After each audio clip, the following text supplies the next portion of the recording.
좀 봤는데, 예, 너무 좋은 것 같습니다. 예, 필리비안 씨가 쓴 책 가운데요, 하나님 당신께 실망했습니다. 또 내가 고통당할 때 하나님 어디 계십니까? 라는 책들을 아마 여러분 읽어보셨을 겁니다. 저희 교회 도서관에도 그 책이 아마 있습니다. 이 책은 교회와 성도들이 고통을 당할 때에 하나님께 기도했는데 아무런 응답도 없고, 또 이 땅을 볼 때에 우리 하나님께 대한 믿음과 현실이 전혀 달라서 하나님께서 통치하시는 이 방법에 대해서 이해가 되지 않을 때에 어떻게 이해해야 할 것인지에 대한 말씀들을 이 책이 다루고 있습니다. 그 책의 결론은 그것입니다. 고통이 하나님 주신 선물이고, 아무도 원하지 않는 선물이지만 이것이 없다면 우리의 삶은 파멸 앞에 무방비 상태로 드러나기 때문에 우리를 변화시키고 세우시는 훈련 과정으로 고통과 어려움을 주신다고 말씀합니다. 사실은 신자에게 고통과 어려움은 필수적이지 않습니까? 고통은 하나님을 알고 섬기며 하나님의 모습을 닮아가게 만드는, 사실은 하나님의 섭리이기도 하고요, 때로는 하나님이 고통을 통하여서 당신의 뜻을 이루시는 통로로 때로는 사용하시기도 합니다. 사실 우리가 신앙생활을 하면서 우리가 믿는 믿음, 하나님에 대한 믿음, 또 말씀에 대한 믿음, 하나님의 약속, 그 약속과 우리가 경험하는 현실 사이에 때는 모인 그런 모순이랄까요? 믿음과 현실 괴리가 너무 심해가지고 우리가 때로는 갈등할 때가 참 많이 있습니다. 여러분 어떠세요? 저는 가끔씩 많이 갈등합니다. 이럴 때에 어떻게 해야 될지 오늘 시편 73편의 말씀이 아주 중요한 말씀을 하고 있습니다.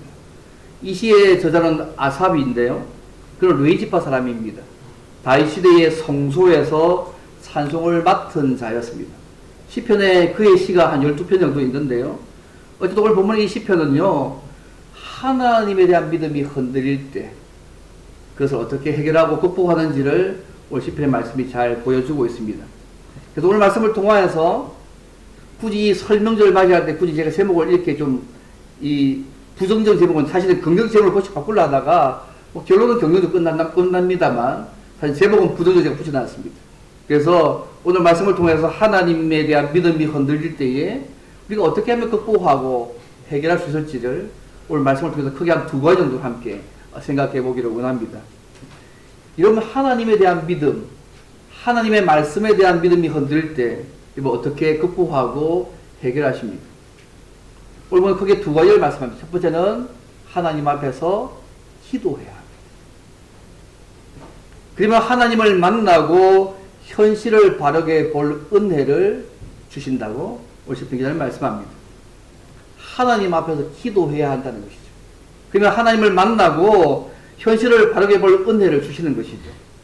오늘 시편 기자는요, 하나님이 마음이 정결한 자, 소위 하나님을 그 마음에 두고 그 말씀대로 깨끗하게 살려고 하는 그 사람에게 선을 행하시는 분이라고는 믿고 있었습니다. 참 좋으신 분으로 그렇게 대하신다는 거죠. 사실 하나님은 자신을 사랑하고 온전히 섬기는 자들에게 그들이 하나님이 되셔서 지켜주실 것을 분명히 약속하셨습니다.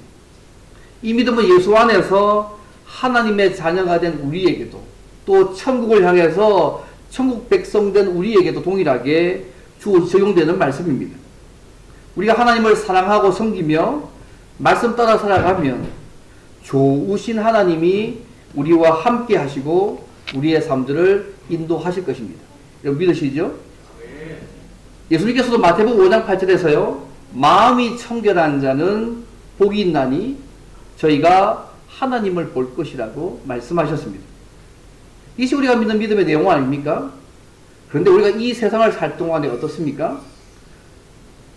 하나님의 말씀대로 정직하고 깨끗하게 살려고 하고, 어쩌면 믿는 신자로 삶을 살려고 하지만 오히려 상처만 받고 마음고생만 하는 것이 우리 현실 때가 더 많지 않습니까? 오늘 시편 기자는 아삽도 똑같았습니다.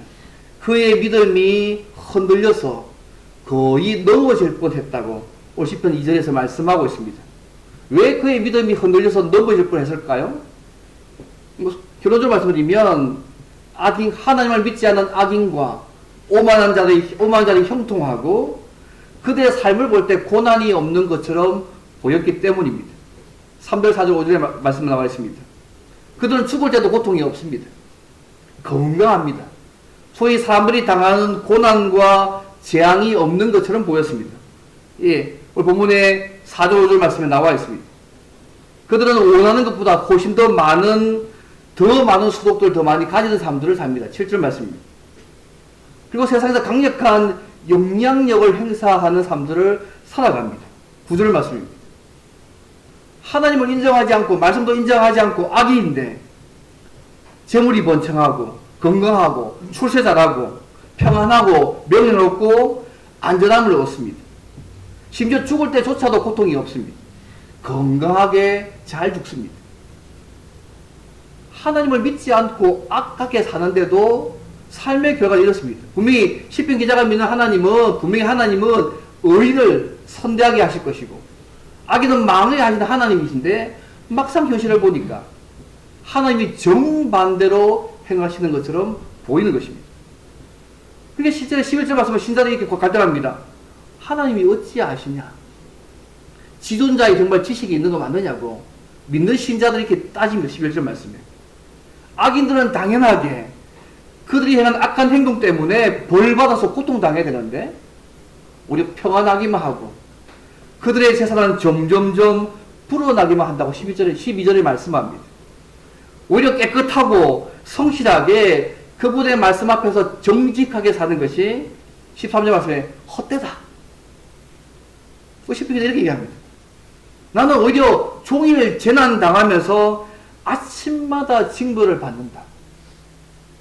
내가 하나님 잘 믿고 잘 사는데 왜 하나님께서 약속하신 대로 그렇게 하지 않고 막상 현실은 악인들이 하나님이 받는 은혜를 다 받는 것처럼 보인다는 거예요. 그러니까 이 시편 기자 이것 때문에 거의 실족발합니다. 거의 넘어질 뻔했다. 내가 이렇게 사는 거 너무 헛된 거 아니냐고. 무슨 의미가 있느냐고. 왜 그렇게 얘기하고 있는 것입니다. 난 여전히 말씀대로 살고 있지만 하나님을 신뢰하지만 종일 재난당하고 아침마다 징벌받는 사람들을 살고 있는 것입니다. 이 세상을 살아가는데 말씀대로 깨끗하게 살고 정직하게 살고 그렇게 살아가는데 오히려 상처만 받고 마음고생만 하고 고통만 더 당하는 현실. 여러분 이런 거 고민해보지 어떠십니까? 이 시편의 고민이 이것입니다. 그래서 화가 치밀어 오른 거죠. 갈등하고 화가 치밀어 올랐습니다. 살아계신 하나님이 왜 마음이 정결한 사람들에게 완전하고 좋은 분이셔야 하는데 나타난 현상을 볼 때는 부득하고 사람들을 무시하고 모욕하고 악하게 말하고 사람들을 압박하고 협박하며 사는 사람들이 교만한 자들에게 더 좋은 분처럼 하나님이 보이신다는 것입니다. 그들의 재물은 점점점 한계가 없이 늘어만 갑니다. 근데 마음을 깨끗하고 정직하게 사는 그에는 늘 재난당하고요. 어렵고 고통스러운 삶만 살 때에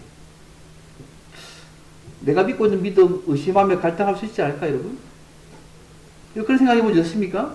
내가 말씀대로 잘 살려고 있었는데 왜 나에게 계속 어려움만 닥치고 힘듦만 닥치고 오히려 더 그럴까? 오히려 반대 보니까 더 잘 되는 것 같은데 그냥 이 삶 그냥 포기하고 말까? 그냥 포기하고 그냥 하나님께서 오히려 저들을 더 잘 대하는 것처럼 보이니까 차라리 저렇게 선택하는 게 자체가 더 낫지 않느냐고 그렇게 생각해 본 적 없으십니까? 오늘 시편 기자가 그렇게 고백하고 있는 것입니다.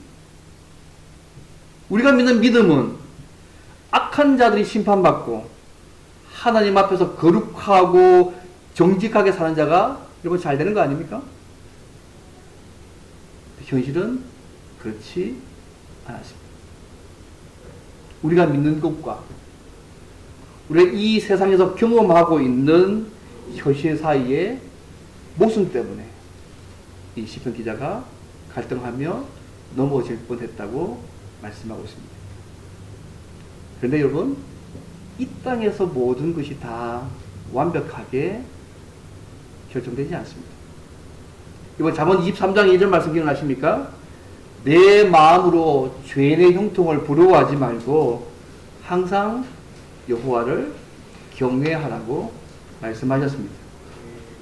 이런 현상은 우리의 직장에서도 사회에서도 조금만 눈 돌려보면 조금만 생각할 수 있는 현상 아닙니까? 정말 악하고 교만한 그 거만한 자들이 정말로 잘 된다면 우리 이 땅에서 하나님 바라보고 말씀대로 사는 거 그건 무슨 의미가 있겠습니까? 내가 사는 믿음 깨어지기 시작하는 거잖아요. 믿음의 회의가 될 수 있고요. 예, 내가 이 사는 거 무슨 의미가 있냐고 생각할 수 있지 않습니까?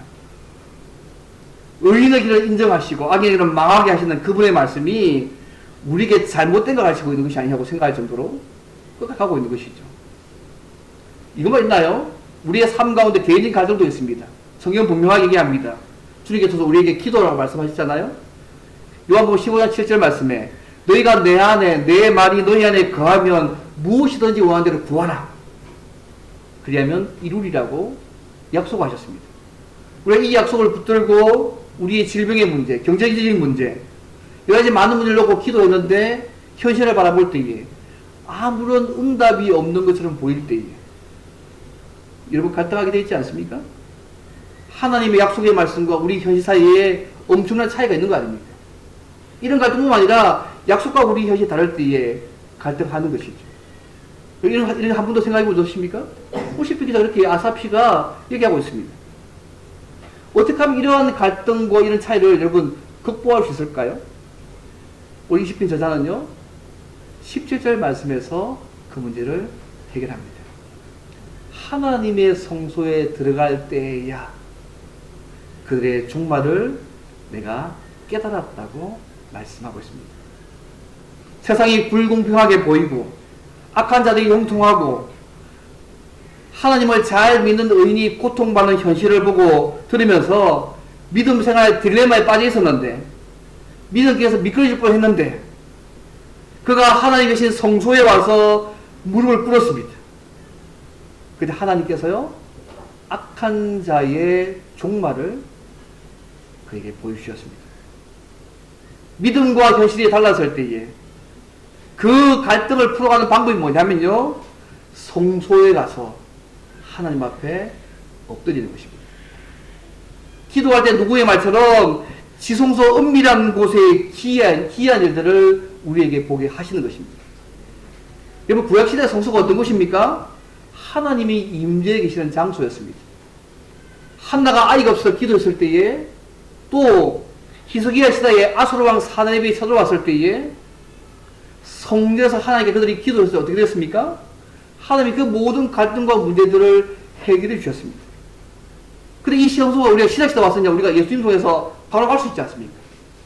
내가 어디 있든지 간에 그 다이렉트로 예수님 통해서 하나님의 보좌 앞으로 바로 기도할 때에 우리가 갈 수 있지 않습니까? 그 복을 예수 믿을 때 우리가 다 받았습니다.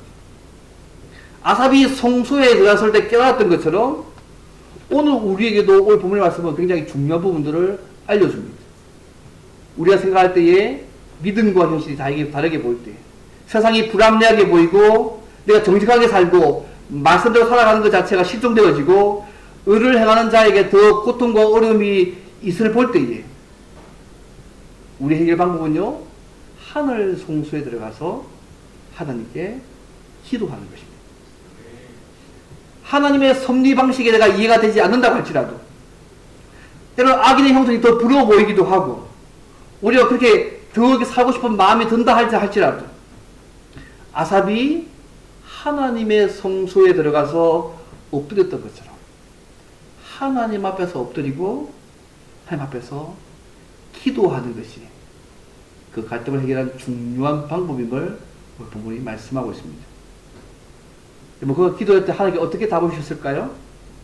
오늘 본문 18절 20절 보시면요 아삽이 먼저 악한 자들을 어떻게 처리할 것인지 그들의 현재의 모습과 미래의 모습을 하나님께서 명확하게 보여주시고 있습니다.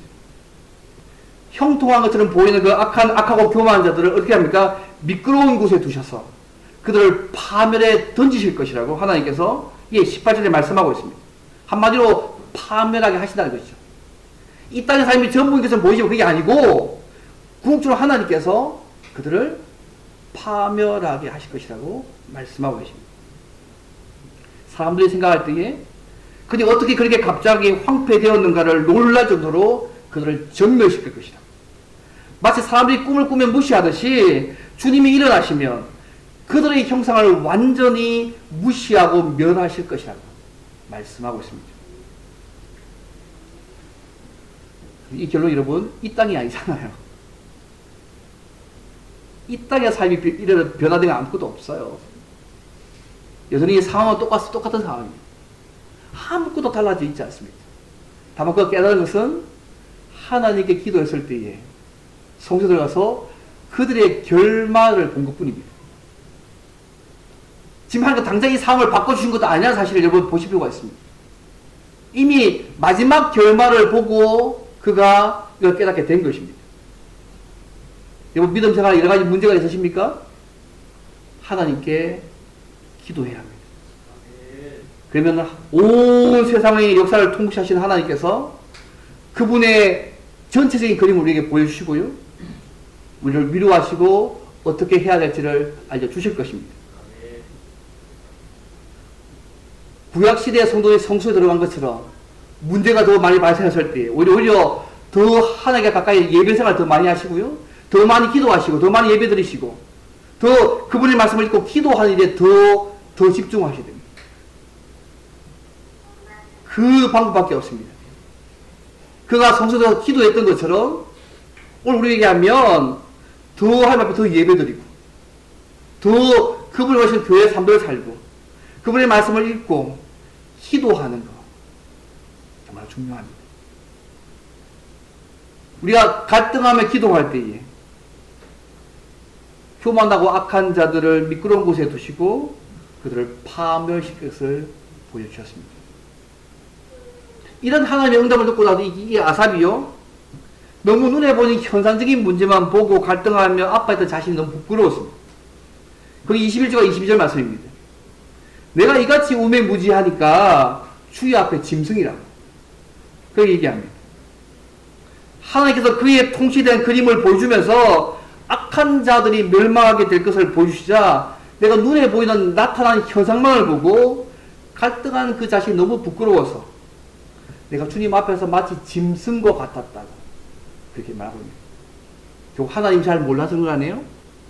그분이 어떤 분이신지 그분의 말씀을 제대로 이해하지 못해서 눈에 보이는 현상만을 바라보고 판단했던 그의 모습이 너무너무 주님 앞에 짐승 같다고 얘기하고 있는 것입니다.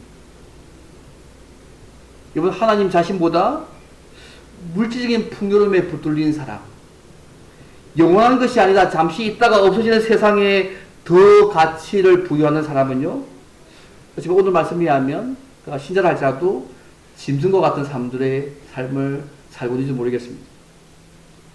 사랑하는 성도 여러분 불신자들의 형통함과 세상적인 가치를 부러워하지 않기를 바랍니다. 누군 그러더라고요. 뭐 망할 때 망하더라도 좀 한번 확 누리고 살면 좋겠다면서 짧은 시간이지만 믿는 분이 그렇게 하시더라고요. 마음은 이해되지만 그러지 마십시오. 이게 하나님에서 무지했던 그에게요. 그러면 하나님께 또 깨닫게 하신 게 있습니다. 주께서 그에게 오른손으로 그를 붙들어 주시고 주의 교훈으로 인도하시고 나중에 영광으로 영접해 주실 것을 그가 알게 됩니다. 그 23절 24절 말씀입니다. 악인들 파멸시킬 것이다. 내가 하나님을 알지 못하고 우미무지했다. 동시에 하나님께서 날 붙드셔서 지금 인도하고 계시고 결국은 영광의 자리까지 인도하실 것들을 그가 알게 되었다고 고백하고 있습니다. 여기 23절 24절 말씀 보시죠. 내가 항상 주와 함께 하니 주께서 내 오른손을 붙드셨나이다. 주의 교훈으로 나를 인도하시고 후에는 영광으로 나를 영접하시리니. 이것이요 성도가 악하고 교만한 자들이 형통한 것처럼 보여서 내가 지금 믿고 있는 것이 무슨 의미가 있는지 말씀대로 살고 예배드리고 기도하고 그 말을 사는 것이 무슨 의미가 있는 것처럼 갈등될 때에 그가 기도했을 때에 하나님께서 아삽에게 보여준 위로입니다. 비록 그만에게 주신 위로일까요?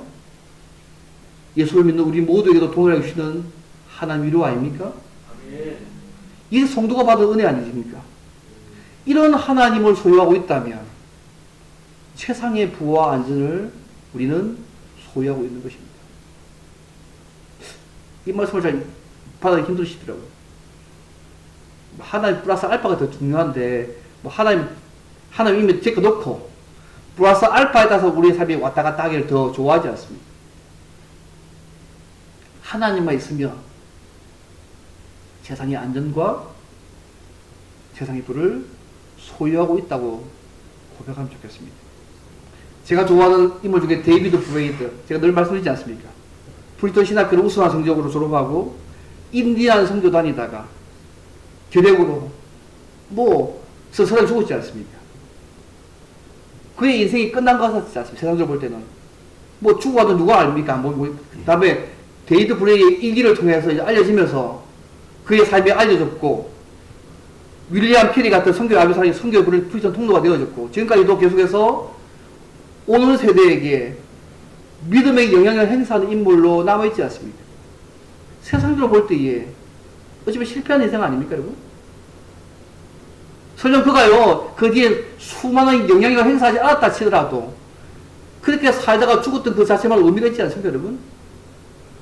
그의 일기를 통해서 계속 선교 영향을 미쳤고 더 많은 영향을 받기 때문에 더 의미가 있는 것이 아니고, 그렇게 하지 않는다 할지라도 그가 하나님 앞에서 그가 산 삶만으로 그도 의미 있는 삶들을 산 거 아니겠습니까? 사랑하는 성도 여러분, 하나님 자신보다 물질적인 풍요로움과 잠시 있다가 없어질 세상과 세상 사람들의 삶에 가치를 부여하거나 그것을 부러워하지 않기를 바랍니다. 하나님을 소유하고 있는 것만으로 우리가 만족하지 못한다면 세상을 부러워하게 될 것입니다. 온 세상을 통치하시는 하나님의 전체 그림을 보지 못해서 눈에 보이는 현실만을 보면서 낙심하거나 넘어지지 않기를 바랍니다. 우리가 믿는 믿음과 현실이 다를 때에 온 세상을 통치하시는 하나님께 기도하시기를 바랍니다. 그러면 하나님을 만나게 하시고 우리를 현실을 바라게 보고 이해하도록 우리에게 은혜를 주실 것입니다. 그리고 오늘도 우리 하나님은요, 우리 곁에서, 우리 속에서 우리를 붙드시면서 인도하시고 계십니다. 결국 우리를 영광으로 영접하시는 그 하나님이 계심을 여러분 바라보시면 좋겠습니다. 시편 기자가 성소에 들어가 나서 깨닫게 된 거잖아요. 하나님께 붙들고 인도하고 있다는 거. 결국 영광을 인도해서 영접하실 것을 그 위에 깨닫게 된 거잖아요. 근데 하나님 지금 우리에게 이렇게 하고 있다는 거죠. 그 하나님을 보시면 좋겠습니다. 그래서 믿음과 현실이 다를 때에 오히려 더 예배드리고 더 많이 교회 생활하고 꾸준히 그분의 말씀을 읽고 기도하고 살아가려고 더 애쓰시기 바랍니다. 그럴 때 하나님을 만나게 하시고 믿음으로 사는 삶이 얼마나 의미가 있는지를 우리에게 깨닫는 은혜를 주실 것입니다. 여러분, 말씀과 현실이 달라도 낙심하거나 실망하지 마시고요, 우리를 붙드시고 인도하시는 하나님께 기도함으로 은혜 받아서 그분이 원하시는 삶을 주님 나라 갈 때까지 잘 살아가는 저와 여러분 되기를 바랍니다. 첫 번째입니다. 그 마지막 두 번째로, 하나님에 대한 믿음이 흔들렸을 때 이 갈등에서 해결됐잖아요. 성소에서요. 시편 기자가 얻은 결론이 뭘까요, 여러분? 이 두 번째입니다. 믿음과 현실이 차이가 날 때 해결할 수 있는 방법이 이것입니다. 뭐냐면 주님만으로 만족하고 주님과의 교제만으로 즐거워하며 살아야 합니다. 주님만으로 만족하고 주님과의 교제만으로 즐거워하며 살아야 합니다. 성소에서 갈등이 해결되고 난 이후에 이 시편 기자가 얻은 결론 보십시오. 성소에서 갈등이 해결되었다고 당장 그의 현실이 달라진 게 아무것도 없습니다. 현실은 그대로입니다. 이 시편에 보십시오. 현실이 달라졌다는 말이 어디 있습니까? 아무도 없습니다. 똑같습니다. 다만 성소에서 그들의 결말을 깨닫는 것밖에 없잖아요. 여전히 현실은 똑같습니다. 어쩌면 죽을 때까지 그 현실이 바뀌지 않을 수도 있습니다. 그런 그에게 이 문제를 해결하는 방법이 뭘까요? 주님만으로 만족하고 그분과의 교제만으로 즐거워한다. 그것이 복이라고 오십백이나 말씀하고 있습니다. 주님 외에 의지할 분이 없고 주만이 반석이시고 영원한 분깃이 되시다고 먼저 말씀하고 있습니다. 여러분 25절 27절 말씀 보십시오. 하늘에서는 주 외에 누가 내게 있으리요? 땅에서는 주밖에 내가 사모할 리 없나이다. 하나님은 내 마음의 반석이시요 영원한 분기시라 말씀하고 있습니다. 한마디로 하늘과 땅에서 신뢰하고 의지할 분이 하나님밖에 없고 주님 외에는 내가 아무것도 사랑하지 않을 것이란 말 아니겠습니까? 저는 이 고백이 우리의 날마다의 고백이 되기를 바랍니다. 하나님은 내 마음의 반석이요 영원한 분기시라 말씀하셨는데 이 땅에서 교만하고 악한 자들이 형통해서 보여서 갈등해도 그들 부러워하지 않고 오직 하나님이 내 마음의 반석이시고 영원한 분기 기업이 되신다고 말씀하고 있습니다. 이런 거죠. 부모님이 우리에게요, 너 갖고 싶은 거 뭐 있어? 물을 때 자동차를 주세요. 많은 돈을 주세요. 건물을 주시고 땅을 주세요. 이렇게 말하는 것이 아니라 부모님과 영원히 있고 싶습니다. 동의하지 않는 뭔지 모르겠는데 이 말 아니겠습니까? 제가 예전에 중고등부 수련을 하게 되면 늘 하는 프로그램이 하나 있습니다. 아이들의 선물을 먼저 보여주고요. 앞으로 나오게 합니다. 그리고 눈을 가리고 나서 제가 그 뒤에서 선물들을 뒤에다 놔둡니다. 내가 너에게 뭐 주기 원하냐 할 때 애들이 이 뒤에 선물을 맞추면 선물 줍니다. 뭐 비싼 거는 놔둡니다. 그런데 이 모든 선물을 다 갈 수 있는 방법이 딱 한 가지 있습니다. 주님이라는 글자를 딱 적어가지고 주님 딱 맞추면 선물 다 줍니다. 그래서 이 프로그램을 통해서 하는 것이 뭐냐면 주님을 가지면 모든 것을 다 누릴 수 있다는 것을 알려주기 위해서 이것들을 한 적이 있었습니다. 사실 하나님을 소유하고 있는 한 모든 것 소유하는 것입니다. 그러나 하나님이 없다면 우리가 소유하고 있다고 생각하는 모든 것은 한낱 구름과 안개에 불과합니다. 혹자는 하나님이 계시지 않는 천국은 지옥이고 하나님과 함께하면 이 땅이라도 천국이 된다고 그렇게 고백을 들었습니다. 여러분 인정하십니까? 주님만으로 만족하고 주님만 사모하며 살겠다고, 즉 주님의 다른 것을 사랑하지 않겠다고 날마다 고백하며 살아가시기를 바랍니다. 제가 좋아하는 짐 앨리스의 말처럼 영원한 것을 얻고자 영원할 수 없는 것을 버리는 자는 결코 바보가 아니라고 했던 그의 고백들을 다시 한번 기억합니다. 지금 27절 28절 말씀 보십시오. 주를 멀리하는 자들은 음녀까지 다 멸하실 것이지만 하나님께 가까이 하는 것이 참된 복이라고 고백하고 있습니다. 여러분, 하나님을 가까이 하는 것이 참된 복이라는 무슨 말일까요? 하나님과 교제하며 살아가는 그 삶이 참된 복이라고 고백하는 것입니다. 여러분, 하나님과 교제하며 사는 것이 참된 복 맞으십니까? 요 복에 딴 복을 또 플러스 알파 더 하기를 원하시는 거 아니십니까? 딴 거 다 없어도, 덤이 없어도, 덤이 다 사라지고 아무 변화도 없어도 이것만으로 하나님과 교제하며 사는 삶이 참된 복이라고 시편 기자가요, 성서되고 난 이후에 고백하고 있습니다. 눈에 보이는 것 때문에 불만했잖아요. 믿음이 위태했잖아요. 근데 이제는 하나님과 교제하며 사는 그 삶만으로도 이 참된 복이라고 고백하고 있습니다. 분명히 그 주께서요, 온 천하의 주가 되신 주 하나님께서 그와 교제하며 사는 자들이 갈등하며 아파하며 기도할 때에 주님이 다 들으시고 악하고 교만한 자들을 분명히 그분의 때에 그분의 방법으로 심판하실 것입니다. 때로 이 땅에서 아니면 영원한 주님 마지막 날에. 그래서 하나님을 가까이 하는 자를 만나고 교제하게 하시고요, 전능하신 하나님께서 은혜를 베풀어 주시고 하나님의 정의로운 통치를 나타내 보여주실 것입니다. 그래서 우리는 하나님과 교제하며 사는 것이 참된 복임을 고백하며 그것을 전하며 삶을 살아가야 합니다. 그래서 28절 얘기하잖아요. 주여를 나의 피난처로 삼아서 주의 모든 행적을 전파할 것이라. 하나님과 교제하는 것도 참 복인데 이 하나님과 교제하는 이 복의 삶들을 내가 전하며 살아가겠다 말씀을 하고 있습니다. 그리고 이게 전도 아닙니까, 여러분? 그리고 이번 설 명절에 믿는 친척분들 만나시지만 믿지 않는 친척들도 아마 만날 것인데요, 다른 것이 아니라 하나님을 가까이 하며 하나님과 교제하며 사는 것이 얼마나 즐겁고 참된 복인 것을 좀 나누시면 좋겠습니다. 그것을 그분들에게 또한 전할 수 있으면 좋겠습니다. 2025년도 한국 오픈도 성교회 발표에 하면요, 지금 기독교를 향한 박해가 전 세계적으로 점점점 심해지고 있다고 합니다. 원래 1월 투풍인데요, 신앙 때문에 높은 수준의 박해가요 받는 신자들이 작년에는 3억 6천 명이었는데 올해는 3억 8천 명을 늘었답니다. 그중에 선교자가 4,476명이었다고 합니다. 여기 박해 1위는 북한 1위입니다. 소위 중앙아시아 국가들 사이에서 기독교 박해 점점 심해지고 있다고 합니다. 중국이 이제 막 이게 이런 법을 만들었기 때문에 중앙아시아 쪽으로 쫙 지금 점점 박해 심해지고 있다고 합니다.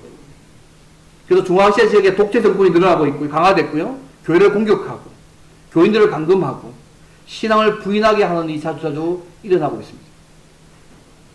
어쩌면 이런 위협과 박해 속에서도 어쩌면 당장 그들의 상황이 바뀌지 않을 수 있잖아요. 그들이 죽을 때까지 여전히 상황이 그럴 수 있지 않습니까? 그럼에도 그들이요, 신자들이 손해와 목숨까지 각오하면서 죽음에 대한 신앙과 사랑을 포기하지 않고 있습니다. 왜 그렇다고 생각하십니까? 제가 생각할 때는요, 주님만으로 만족하시는 거 아니겠어요? 주님만 사랑하기 때문에 이런 삶을 살 수 있는 거 아니겠냐고 생각합니다. 딴 거 다 없어도 내가 주님 한 분만으로 만족하고 주님 사랑하는 것만으로 충분하니까 이 모든 건 내가 이 땅에서 다 못 누려도 그것만으로 생각하면서 삶을 살아가는 거 아니겠습니까? 하이델베르그 문답 인문을 이겨냈습니다. 살아서나 죽어서나 당신의 유일한 위로가 무엇입니까? 살아서나 죽어서나 몸과 영혼을 가진 나는 나의 것이 아니라 나의 신실하신 구주 예수 그리스도의 것입니다. 하늘에 계신 내 아버지의 뜻이 아니고서는 나의 머리털 하나라도 내 머리에서 떨어지지 않도록 나를 보호해 주십니다. 참으로 이 모든 것이 합력하여서 나의 구원을 이룹니다. 그러면 주께서 그의 성령으로 나에게 영생을 확정하시고 내가 지금부터는 전심으로 그리고 기꺼이 그분을 위해서 살도록 해 주십니다. 이것이 나의 유일한 위로입니다. 그분 위에 살아가는 그 삶, 어렵고 힘들지만 전심으로 기꺼이 그분을 위해서 살도록 해주는 그 삶이 나의 유일한 위로라는 것이죠. 사랑하는 성도 여러분, 말씀을 듣겠습니다. 우리의 삶에 손해와 어려움이 있어도 하나님만을 우리의 소유와 소망으로 두며 살아가시기를 바랍니다. 여러분, 믿음과 현실의 사이로 갈등과 아픔과 좌절감과 고통과 분노와 의심동을 쏟아놓을 수 있지만 혹시 하늘에서는 주 외에 누가 내게 있으랴, 땅에서는 주밖에 나의 사모할 리 없다는 서희 성도의 고백처럼 믿음의 주를 놓지 말고 주님만을 사랑하시고 더 굳게 붙으시기를 바랍니다. 주님만으로 만족하고 주님과의 교제만으로 즐거워하며 살아가므로 그분이 주시는 은혜를 많이 누리며 전하며 살아가시길 바랍니다. 또 우리가 믿음과 현실을 알 때에 낙심하거나 실망하지 마시고 아삽처럼 하나님께 기도하시며 하나님께서 우리가 믿는 것과 우리의 믿음의 현실들을, 차이들을 하나님께서 제거해 주실 것입니다. 그래서 하나님을 가까이 하며 말씀대로 정직하게 성실하게 사는 사람이 정말 복이 있음을 하나님이 우리의 삶 가운데 증명하실 것입니다. 사랑하는 여러분, 이 자리에 임재 계신 그 주님께서 우리가 어떤 문제로 갈등하며 기도하신지 그분은 알고 계십니다. 질병으로 고통받으며 삶의 현실을 힘겨워하는 성도의 기도도 알고 계시고요. 경제적인 문제로 불안한 미래를 염려하는 성도의 기도도 알고 계시고, 직장의 문제로 갈등하며 기도하는 것도 하나님 다 알고 계십니다. 하나님이 약속하신 대로 우리가 기도하면 하나님의 때에 하나님의 방법을 이루어 주심으로 그 모든 문제들을 해결해 주실 날이 있을 것입니다. 이 땅이 아니면 그 어느 나라에서도 마지막에 해결해 주실 것입니다. 우리 이럴 때 우리를 붙드시며 인도하시는 하나님만을 바라보시고 오히려 예배를 더 잘 드리고 교회생활을 더 잘 하시고 꾸준히 그분의 말씀을 읽고 더 기도하는 삶들을 더 살아가시기를 바랍니다. 그래서 하나님을 가까이 하며 사는 것이 복이라고 고백할 뿐만 아니라 가까이 하시는 자에게 주시는 은혜와 복을 날마다 풍속이 누리며 그래서 전하며 살아가는 저와 여러분 되기를 바랍니다. 특별히 이 설명절에 친척분들을 만나실 때 주님과의 이 교제가 얼마나 즐겁고 복된 일인지를 나누면서 전하는 저와 여러분 되시기를 주님을 바랍니다. 오늘 말씀 한번 기도하면서 하나님 예수 믿게 하셔서 감사합니다.